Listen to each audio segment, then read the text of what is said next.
Patrick Longchamp. Bonjour à tous et à toutes, belle et bonne année 2019. Très heureux de vous retrouver pour un Ce n'est que le début qui va nous permettre de rentrer en douceur dans cette année qui s'annonce avec plein de nouveaux acteurs du changement que nous allons découvrir tout au long de l'année. Et pour commencer cette année, on va commencer avec, on va parler d'énergie marine renouvelable puisque nous sommes dans la semaine de l'énergie dans le fil de l'histoire ici sur Sun Radio. Bonjour Étienne Pourchère. Bonjour. Vous êtes expert en énergie marine renouvelable pour Nantes Saint-Nazaire Développement.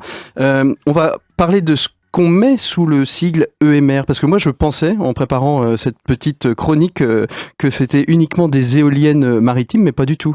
En fait, les EMR, énergie marine renouvelable, ce sont toute une palette de technologies. Alors les plus matures, évidemment, effectivement, vous avez raison, c'est l'éolien en mer, qui soit sur des fondations posées sur le sol marin, ou même flottante aujourd'hui, puisqu'on a une éolienne flottante au large de Saint-Nazaire actuellement, la première en France. Mais c'est aussi d'autres technologies qui sont à des degrés de maturité divers, comme l'hydrolien qui utilise les courants marins et les marées, la force des courants marins et des marées. Vous avez évidemment, on connaît les usines comme à la Rance qui depuis de nombreuses années utilisent aussi la force des marées, mais on le fait à des échelles beaucoup plus petites aujourd'hui avec l'hydrolien marin.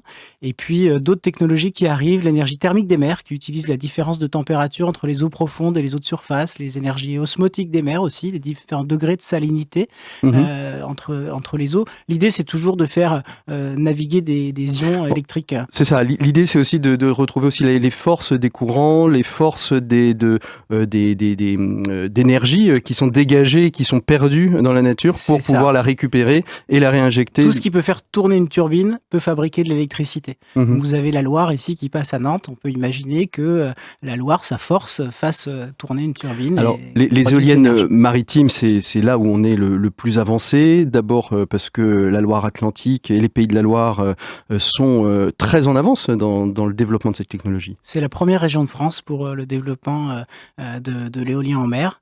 Celle où aujourd'hui il y a deux projets de parcs, dont celui de Saint-Nazaire qui est le plus avancé dans les parcs français et qui devrait commencer sa construction dans les mois qui viennent.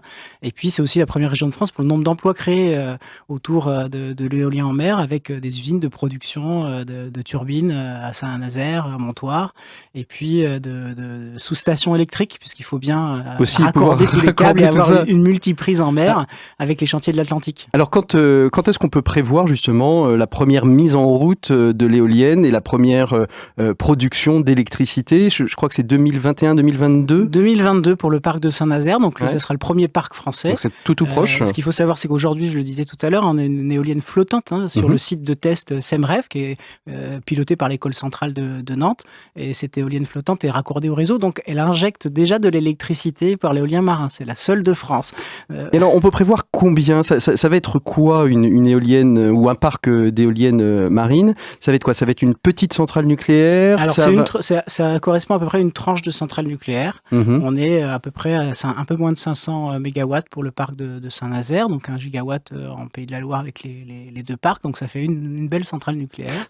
Ça fait une belle révolution aussi pour là où les Pays de la Loire n'ont pas forcément de centrale nucléaire, la plus proche étant Chinon, si je ne m'abuse. Exactement. Ça fait une belle autonomisation de son énergie. Le parc de Saint-Nazaire, tout seul, représentera 20% de la consommation électrique des pays de la Loire-Atlantique. De la Loire-Atlantique. Donc vous voyez que c'est... Sur un projet, c'est une belle avancée.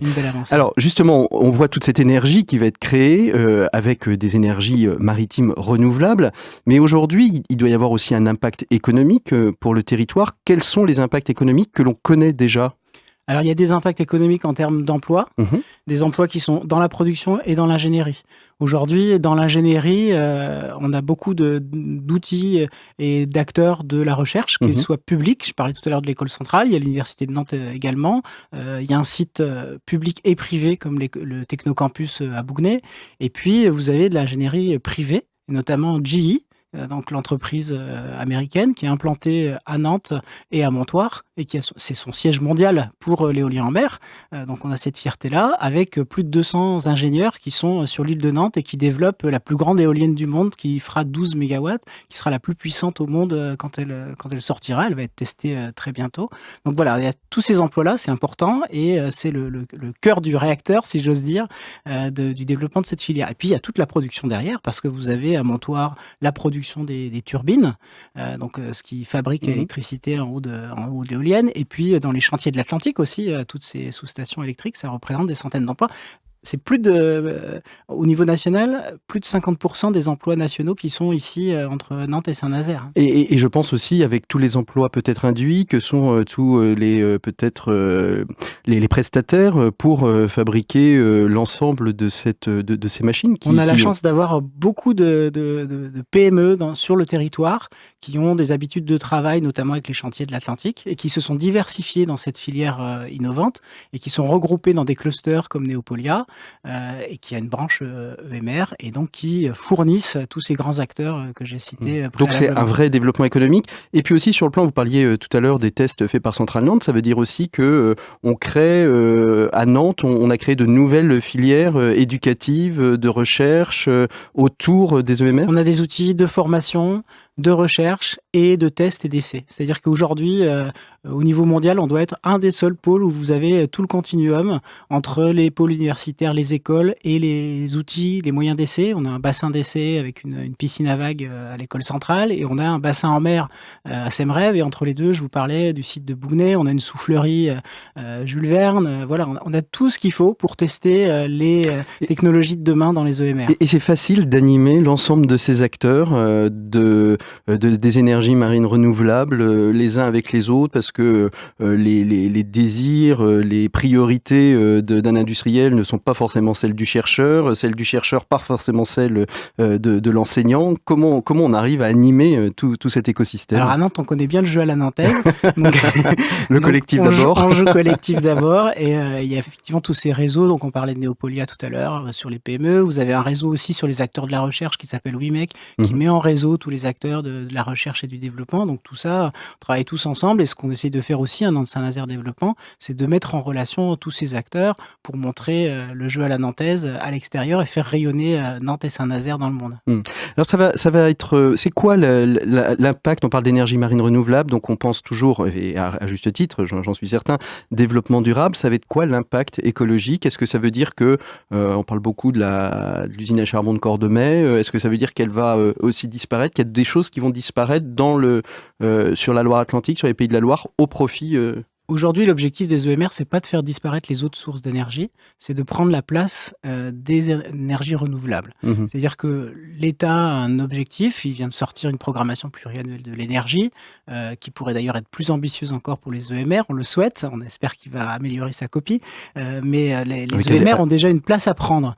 Et il y a une place pour le nucléaire, il y a une place pour les autres énergies, parce qu'on a besoin de complémentarité entre les sources d'énergie. Donc il ne s'agit pas d'aller fermer d'autres sites, ça c'est l'État qui fera son choix, travail. Mais en tout cas de prendre la place qui est dévolue aux énergies renouvelables. Et on a une ressource qui est la mer, qui est à côté de nous, qu'on connaît bien et sur laquelle on a des connaissances importantes. Et on a calculé un petit peu le risque, parce qu'il peut toujours y avoir un risque écologique des EMR, il est quasi nul, il est un peu important. On connaît ce risque ou pas ?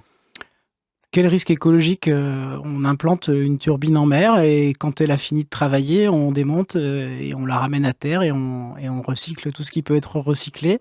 Donc le risque, évidemment, il y a des risques, on fait attention sur la faune, par exemple.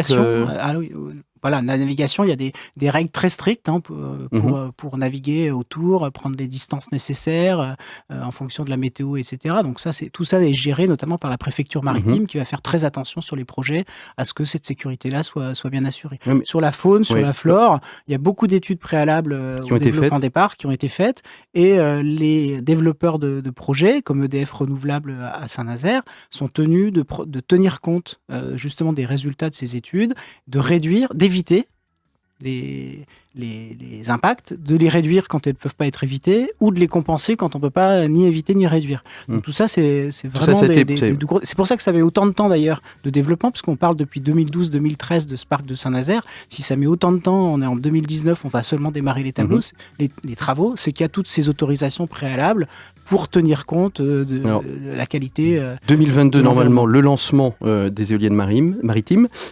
Et après, dans la foulée, qu'est-ce qu'on développe en EMR pour les EMR on travaille, je l'ai dit, donc, sur l'éolien flottant. 35 secondes, parce que j'entends la musique déjà. Sur l'éolien flottant, on travaille sur l'hydrolien estuarien. Et puis, on travaille avec toutes les labos de recherche sur les technologies d'avenir. Et je suis sûr que c'est d'ici qu'à Nantes et Saint-Nazaire que viendront les prochaines technologies EMR. Et donc, avec les EMR, on est acteur du changement, mais aussi acteur d'attractivité sur nos territoires, c'est ça ? Exactement. Merci c'est ici que ça se passe. Merci beaucoup, Étienne Pourchère, d'avoir été l'invité de Ce n'est que le début. On se retrouve la semaine prochaine. Bonne écoute des programmes de Sun. À très vite.